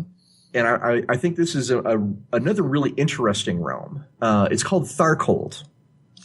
Ah, yes, and that was one of the later invasions, one of the two post-launch invasions. Now, the thing about Tharcold that I love, and it's the way that it's sort of the elevator pitch. And if you don't mind, Ed, I'm gonna throw this out, and you can tell me if I'm right or wrong. No, please do. But basically, the way I see Tharcold is that it's the Terminator meets Hellraiser. That's a pretty good elevator pitch. Yeah. I hadn't heard that one before, but I think that works a lot. Oh, wow. Awesome. So you have demons and you have cybernetics and robotics and you have Tharcold. So tell us a little bit about Tharcold, Ed. Well, your elevator pitches are very good summary. One of the tricky things with Tharcold is like I said, it's one of the post-launch realms. So it got introduced to the game setting after the box set came out. Right. But the seeds were sown in the original novels and in the original box set because Tharcold was supposed to be part of the original invasion, but it lost. It basically couldn't drop its stellae. The demons, they really were called like cyber demons or demons of Tharcold, could not get a hold on Earth, and so they were repelled. But later on, were able to make a second push. But that was interesting because we wanted to showcase the idea that just because these people tried to attack Earth didn't mean they'd always succeed. And Tharcold is kind of interesting because in a way it combines a lot of the worst of the cyber papacy with the high tech stuff and the demonic, sort of semi-religious background, and Aurosh, the horror realm. And that's both good and bad. It's good in that you get something like Hellblazer meets the Terminator, but it's bad in that you're kind of, skimming stuff off from two other realms. Hold on one quick second. Hellraiser or Hellblazer? Hellraiser. Okay. I think. Well, although to be honest, Hellblazer wouldn't necessarily be that far off either, because it is another magic realm. Which, for the audience, Hellblazer was the name of the comic book that Constantine is based on, both the movie and TV series. They changed the name for both because it was too similar to Hellraiser. Exactly. Now, to be clear, it's actually more like Hellblazer because the demons are actual demons and not the weird, freaky Cenobites. But the Terminator part, and this is the thing I think is cool, is that Tharcold is kind of that post-apocalyptic future where humanity has been struggling to fight off. Although in this case, it's not Skynet and the machines; it's a bunch of demons who are also machines. Yeah. So I'm sorry, I just want to really quick. You can have a character like Reese or John Connor who comes from Tharcold who's fighting against these demons, and that's kind of cool and awesome. Heck, you can have a character like the Terminator, who has been like reprogrammed and stuff. Yes, and that's very much what we were trying to go for. It's one of the smallest realms. It only basically takes over Los Angeles. And which is probably a cultural statement. And it comes in and and it's trying to get a hold of things, but it is just very, like you say, post-apocalyptic sort of thing. It's a very much a realm of violent despair. The Aurosh realm has a lot of despair in that, but that's more the sort of the gothic horror or the Cthulhu Lovecraftian despair, whereas the Tharcold is an area of torture and suffering. It's very hellish. So moving on from that one, there's also, we briefly talked about the Living Land. Yep. And this is where the dinos, the Lizardman guys are from. Yeah. One of the problems with Torg in a lot of ways was the Living Land. We saw that kind of early. We basically dropped the big no tech, no magic, high spirit, dinosaur realm on North America. And that probably wasn't the wisest choice because people, one of the things we learned from games like Gamma World is people like playing through ruins of their own hometown. But if you're in your own hometown, and again, like people from all over the world played Torg, but our largest audience was in North America. People would be like, well, geez, I mean, this is a dinosaur realm where I can't really use a gun or tech or anything like that. And everything's covered in fog. I mean, one of the things people forget about the Living Land was the fog. It was one of those laws you were talking about, where it basically caused things to decompose incredibly quickly, and your field of vision was something like 10 meters, your line of sight, which meant that there were creatures in the world who had never seen their own tails, because they were so big, and right. 10 meters is only a little over 30 feet. So, a dinosaur didn't know how big it was. And so there were limitations in there, but it was an interesting world, but we ended up almost replacing it eventually with the land below. The land below, which was like a hollow world sort of thing. And it was much more like what the original designers kind of had wanted the Living Land to be. It was a much more Edgar Rice Burroughs, Tarzan, or Jules Verne, your Journey to the Center of the Earth sort of place, where you could have fantastic jungle adventures, but you could still have, some amount of technology. Right. And there were a lot of good things about the Living Land, but it was probably our least popular realm. I like to think of it like, if I wanted to put my cool spin on it, it would be more like the Land of the Lost, with dinosaurs and slee stacks and, the strange ruins of ancient civilizations and things like that. Yeah. Yeah. One of the funniest things about it was, so the Adinos, the lizard men of the Living Land, were not originally supposed to be these essentially saurian humanoids. They were really supposed to look a lot more like miniature Tyrannosaurus rexes or velociraptors in a lot of ways or something. Then somebody pointed out the problem that Tyrannosaurus rex really couldn't use his hands to even reach his own mouth. He's got tiny little arms. And so we used to make really horrible But give him those miming grabber things about thingies, and he's unstoppable. We always wanted to show the High Lord of the original High Lord of the Living Land trying to eat French fries and being very frustrated. But anyway, so I mean the Adinos themselves actually became fairly popular, and we used to put them in a lot of areas outside the Living Land. Stormers. And I was talking about Skippy, the Adinos Rocket Ranger. Love that guy. One of the designer's favorite characters that he actually played in our campaign was a Adinos who had gone to the Nile Empire and you become a rocket ranger. Well, if you think about it, though, the Noble Savage is totally in line with pulp adventure. Mm-hmm. So yeah. the Nile Empire probably, in terms of reality and laws, probably just welcomed him in with open arms, going, "Aha! We have our Noble Savage."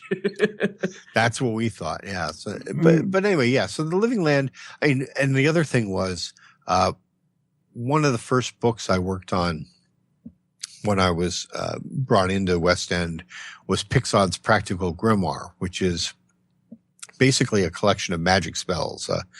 Torg had a very interesting and very difficult to learn magic system. And my first task was essentially to rewrite it and make it so that people could understand it. And, I think I did a pretty good job with that.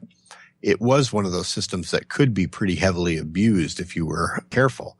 But it had a lot of stuff. We filled up a whole book full of different spells you could use, and we had a whole system by which you could create your own. Well, the thing was, Living Land wasn't about magic. It was about more shamanistic stuff, miracles, which is what we called them. And we never put out a book really for that. And so the Living Land, in a way, got short shrift in that it had some really cool, interesting tools, but they just didn't really get utilized because I think after it came out, nobody really knew what to do with it. The Living Land, that is. Right. And that was unfortunate. Well, we've covered Living Land. We talked about the Cyber Papacy. We talked about Nippon Tech and Tharcold. Nile Empire. A little bit about the Land Below. Do we want to say anything more about Aurorsh or Isle? Well, so Isle was your kind of generic medieval fantasy. It was really popular because of the magic system, and also because it was the easiest one for people to conceptualize blending with tech. Dwarves with machine guns. Which is a great image. Yeah, ogres with electric samurai swords. Things like that. It was fairly easy concept for people to grasp. You could we all have read fiction or have seen comic books or movies where somebody from a fantasy realm ends up in modern Earth or vice versa. So that was an easy one. But it also, in a lot of ways, it was one where we didn't really flex our muscles creatively. There was no additional spin. I mean, even the Living Land, you end up with the walking, talking dinosaurs and the high spiritual content. That's something that's a little bit different than your average Land of the Lost thing. Isle was fantasy straight up. Pretty typical fantasy. And heck, it was even primarily based out of the British Isles. So yeah, we did some interesting stuff with it, but not anything I thought groundbreaking. It was a nice place. It was solid. People liked it, but I don't know that it was super notable. It was also, I mean, it had the one High Lord who wasn't really fighting against Earth. And while that was good to have that, it also made it, not a really high conflict place. We had adventures there, but it was never someplace we were like, oh my God, we got to stop Isle from spreading its cool magic. So it was a little bit of a missed opportunity maybe there. Yeah. Okay. Now there's another realm too. There's space gods. Is it star gods or space gods? Space gods. Space gods. Okay. Yeah. Space gods was interesting. The designer, because we were West End, because we're a small company, most of our books had to be designed freelance. And while later on that meant a lot of extra overtime for the designers who were in-house, like myself, early on it meant contracting stuff out to freelancers and hoping they were able to do the job. Well, when I got the Space Gods manuscript in, I remember a big chunk of it was essentially copy from the encyclopedia describing South America. What? It was like, it was like, what the heck is this? This isn't game material. So a lot of it had to be rewritten pretty fast. And so Space Gods was supposed to be another one of those semi-helpful realms. Not all the Space Gods were bad guys. They actually had invaded Earth's cosm, but more from outer space. And so they actually did land on Earth. Their stellae were different. They were, instead of imposing their reality, they were sort of enhancing our reality. They were trying to sort of elevate us. Now, granted, there were still a lot of bad things that went along with it, including essentially this really horrible space plague, which was like a sentient, not microcosm, but a sentient microorganism that was trying to take over the Space Gods realm themselves. And so, we were essentially helping them fight that off while they were trying to help us fight the possibility wars. The big problem with Space Gods was scale. You're sitting here basically saying you got something of like Star Trek level technology, and you're going to drop it on the planet, and suddenly you've got plasma guns and lasers and armor and all this other stuff that has to really feel pretty high tech. Well, how do you have something like that where everything else just becomes useless? Right. And so we had to put all kinds of weird limitations on it. And it was a really interesting book. And I mean, I learned a lot about, South and Central America, trying to fix that thing up. And we did a lot of kind of fun stuff with it, but it never got the support that it needed to really kick off. Like Thargold, we did a whole city book that had a bunch of adventures and cool stuff in it. Space Gods, we put the book out. It sold pretty well, but there was never like a follow-up adventure. Even our in-house magazine, Infiniverse, didn't really support a lot of the stuff that was in it, because it was one of those kind of things where we're like, if everybody just goes down there, grabs some armor and weapons, they're going to have no problem wading their way through everywhere else. So it was interesting that way. Can we actually explore the Infiniverse thing a little bit? Can you tell us like what was cool about that? Oh my God. Infiniverse was 10 years ahead of its time. If the internet had been what it is today. Oh my God. Yeah, I agree. Totally agree. Yeah. So Infiniverse, for those people who don't know it, was the monthly magazine we put out. And when I say magazine, I'm using the pretty bare end of the term. It was a newsletter, black and white newsletter. Hey, it was 32 pages long though. I mean, it was a significant chunk of stuff. We put it out every month, and it included, letters to the editor from players and stuff, but it also focused mainly on new content. We put out every month, we would put out like a short adventure. We put out these things we called dispatches, which were basically like news from the front, where we would take every realm and we'd put some like cool little news item that a GM could use to enhance their campaign. And we put out these things called rumors, where you actually would hear like, oh, we hear that this sort of thing is going on in the Nile Empire, or we hear that this sort of thing has happened. And players would basically get to send back what we called a reader response form. That was the back page of every Infiniverse and the back page of every adventure. And they would fill out essentially a short questionnaire that would say what rumors and news are true, which are false, how adventures came out in their game. Like, did they succeed in stopping the High Lord of Earth? Did they succeed in foiling Dr. Mobius's nefarious plot? Did they, do this or that or the other thing? And we would input all that information into a database. And when I say we, I mostly mean me. I did it myself after Greg Gordon left the company. And we would tally all that information. And then every year we would put out an Infiniverse update. And I still have copies of these things, which was like 128 page book. And it basically said, okay, here's the state of the Infiniverse. And it redrew the maps of the invading cosms. It told you which rumors were the most true and which were the most false. And when I say that, I mean, because remember, in the Infiniverse was the name for all the different multiverses that were around. So, Ross, in your Infiniverse, maybe you defeated the High Lord of Earth. Daryl, in your Infiniverse, maybe you didn't. So that means there is a new High Lord of Earth, and there's a whole cosm devoted to that. And we would basically say, well, I'm paraphrasing here, but like in 75% of the universes out there, the High Lord of Earth was defeated. But that means in 25% they did succeed. And so let's say you never played that adventure. You could actually just roll a die and determine whether or not there was a High Lord of Earth. And you could then tell your players, hey, while you guys were doing this other stuff, some guy dropped down a bunch of Stellae and he proclaimed himself the High Lord of Earth. And now, Mexico is this weird, different reality. It was a reflection of a living campaign that would have been so awesome if the accessibility of the internet had been around. But with the newsletter format, unfortunately, it just kind of it didn't quite reach that potential that it had. We missed it by a couple of years, because this was really 93, 94, 95, I think.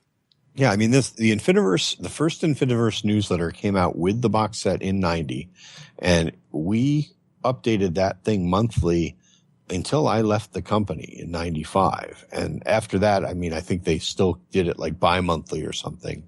But it was actually a pretty good bargain too. It was not very expensive, and you got a yearly subscription, and you got all this cool information, all this cool stuff. 32 pages a month. Yeah. For I think it was something like $8 or something like that. And it was, so a lot of cool stuff. And we had, I think about at its height, I think maybe we had about 2,000 subscribers, which doesn't sound like a lot, but you figure each subscriber is a member of an active campaign because they were sending us in letters. I mean, I'd get anywhere between 300 and 500 response forms a month, not counting the months when we put out an adventure. Can you imagine if that had been emails? Right? Yeah. The thing is, if we'd been able to do that over the internet, I would have just set up a web page and let people click to their heart's content. Like a wiki or something. Yeah. Oh my God. Let me tell you, Grandpa Daryl's going to tell you about what the internet was like in the early 90s. Oh, God. Now, there was this thing called Usenet, and that's where a lot of the role-playing gaming people... Bulletin board systems. We were on Usenet. We were on Usenet. We were on Genie. Oh, God, Genie. We were original AOL supporters. AOL, CompuServe. This was the internet back in the day. It wasn't quite the... All text, no images, or very few. Pay by the minute. Oh, God, don't remind me of that. I ran up so many bills on my parents' credit cards. We were fortunate because we got free access because we were providing content, but yeah. We're unfortunately getting close to our time limit here, so I want to ask Ed to give us that story about Brian Schomburg, and then we're going to jump to our final thoughts. Okay, so everybody should contact Brian Schomburg and tell them that they've heard this. back when we were doing the Infiniverse newsletter, this is actually a great segue. We started getting these letters from a young man in Wisconsin named Brian Schomburg. And the letters were often very insightful things into our game and complimentary stuff and questions.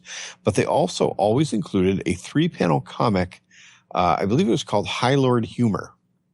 And it was a little humor comic for Infiniverse. Well, actually, it was just given to us, but we asked permission and we published these in Infiniverse. And they were just these fun little satires, often, making fun of situations like the whole idea of the Adinos High Lord not being able to eat French fries or, something like that. And they were always pretty funny.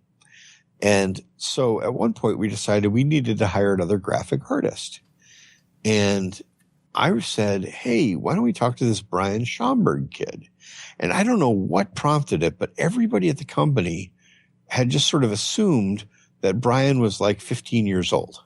and I don't know why, but I think I even had assumed that. But I said, well, we should at least find out because this kid's doing some nice work. Well, and it turned out he was only a couple of years younger than most of us. He's certainly, he graduated from college and everything. And so we brought him out and he joined the company. And Brian from Wisconsin, left Wisconsin to come to northeastern Pennsylvania. And he became, a very good graphic artist for the company. And he taught us games like That's My Cow and Those Are My Cows and other cow-related driving games because, he's from Wisconsin. So one of the most talented graphic artists and a very, very wonderful guy. But yeah, everybody should contact Brian and ask him if those are his cows and ask him about the High Lord Humor comics and, don't tell him where you got this information. All right. Well, let's jump into our final thoughts about Torg so we can, The bartender has given me the eye, and the Imperial Guard is going to be stopping by any moment to kick us out. So I'm actually going to start, if you don't mind, I'm going to start with Daryl on this because he is the newcomer to Torg, and he's learned pretty much everything he knows from this actual recording. Pretty much, yeah. So Daryl, final thoughts on Torg as a complete Torg newbie. I completely missed out on something. This looks like it was something that was really, really awesome that was going on at the same time. I was just getting into the gaming industry, the gaming culture. 1990 was a year after Shadowrun, which was, as you know, a year before I got into gaming because I got into it in 91. Oh my God, I missed something epic here. This looks like it was taking all the things that was going on in gaming at the time and was really shaking things up. And I'm kind of curious as to what the state of Torg is today, because I know there was an email blast that when it's changed, the intellectual property rights changed hands a couple of times. Currently, a company called Ulysses Spiel owns the IP. Oh, which is a German company, I believe. Correct. And the last thing I've heard was in July of, and I actually researched this before the show, July of this year, 2014, there was an announcement that there will be new Torg stuff coming next year. Except this is also about the third or fourth time that we've been promised new Torg material. So I really hope it comes to fruition this time. Well, Daryl, you may have missed the original launch and everything, but that stuff is still out there and available. And heck, I've got a bunch of it in my basement. You should pick up a set and get Ross to run you a game because it's still play just fine. My mailing address is. All right. Now for our special guest, Ed Stark. What are your final thoughts on Torg this is primarily about the setting, but if you want to talk about the game too, that's absolutely fine. Well, Torg was really the first game I ever worked on professionally. I mean, I'd done a little bit of publishing before that, so I'll always have a soft spot in my heart for that. For the setting, I would say it was just a lot of fun because it gave me as a GM, as a designer, the opportunity to just play around and mash things together. I mean, it it suffered a little bit from the fact that it was a bit of a mashup game, and it was hard for people to understand both mechanically and story-wise what it was. But those that did, I think, got a lot out of it because they saw that even with the, occasional warts, those blemishes were some of the things that made it special. Like I said, there are games I run today where I pull things from Torg back into them. I mean, I just ran a game that essentially used the Torg result point system and the drama deck, just because I like them, and people seem to still enjoy it. I don't know if that's a great final thought, but I just have a soft spot for that system. I think that's an excellent final thought on it. If you ask me for my final thoughts, I love Torg. Just to be clear, like I've done a lot of thinking about Torg. I've actually written about Torg, and if you go to the wiki page about Torg, I am one of the references in my review of the system. Great. Just so you know where I'm coming from on this when I say I love Torg. I think our discussion today, we have talked about some of the warts on it, and we've talked about some of the things that made it awesome. It is a 25-year-old setting, and there's always going to be good and bad things when you look back that far at things that were written back in the day. But it is absolutely a classic milestone in the industry, I would say. And as Ed has pointed out, there's a lot of things you can take, like the drama deck, and it's just a beautiful idea. And I wish it could have been used more in other games because it's a really neat mechanic. There's just this unforgettable fun of having that mashup that you can play where you can have Jack Burton on the same team as the Lizard Man, on the same team as the Rocketeer. That's an amazing group of guys to adventure with. And I will always have a soft spot for it for a very personal reason because it was the first RPG I ever played with my father. And that's a big special thing to me. So I'm glad I was able to run that game. Oh, it was so much fun, man. That was the Runaway Train game where we had to try and stop it. It was cool. And I want to say one big takeaway of the entire episode is that Torg was ahead of its time. Agreed. Absolutely agreed. If it had come out even 5 years, if not a decade later, it would have been a huge thing. In 2000, I think it would have made a much bigger splash than it did in 1990, for real. Oh, I agree. And again, this is outsider looking in. The impressions that I'm getting looking at it from now, oh my God, I'm seeing so much of the influence that this game has had on the modern gaming landscape. Well, Ed, if there's something new coming out from you that you want to, make sure and mention to our listeners, or if they can find you on the interwebs somewhere, where would that be? Well, I would recommend people check out the Elder Scrolls Online. That's what I've been working on and will continue to work on for quite some time. So, I mean, that's the best way to find me is I'm still poking around in Tamriel and doing what I can to make an MMO, so. It's a really awesome MMO too. I hope so. And you can find me writing the occasional thing. I write short stories and such now and again. So, just Google me and remember I'm not the one where winter is coming. So, although there's an interesting story that suggests you might have, in fact, the genesis of that. It's entirely possible, but it is apocryphal until George R.R. Martin actually chimes in. Yeah, George R.R. Martin apparently chimed in on that, and you can go back to one of our previous episodes where we talked about Birthright, where that story comes up. Yeah. Oh, good Lord. Okay. So I did mention that story in the past, but interesting name. Yep. Ed, as always, it is a pleasure to have you join us here on the show. We'd love to have you come back sometime. Well, I would love to, and thank you so much for being patient with me and finally getting me on here. Had a lot of fun. Yeah, on behalf of Daryl and myself, we want to extend our gratitude to you and to the listeners for checking out this awesome game, this awesome setting, Torg. So until next time, may all your hits be crits. Hi, this is Sean Patrick Fannin, founder and chief visionary officer of Evil Beagle Games. We're the publisher of Shinetar, the epic high fantasy setting for Savage Worlds. It's like Lord of the Rings meets Die Hard. We also publish the very cool and quirky deck-building game Colossal Clash. The Beagle's proud to sponsor the Gamers Tavern, a place where you can relax and get schooled at the same time. Seriously, you listen to these guys, you get free points on your gamer knowledge score. So grab a drink and listen to my friends Ross Watson and Daryl Mott as they interview the best and the brightest in the hobby about all kinds of great stuff, or live play something really cool at the virtual table. And remember, Evil Beagle Games. Bad dog, good games. Now somebody beer me!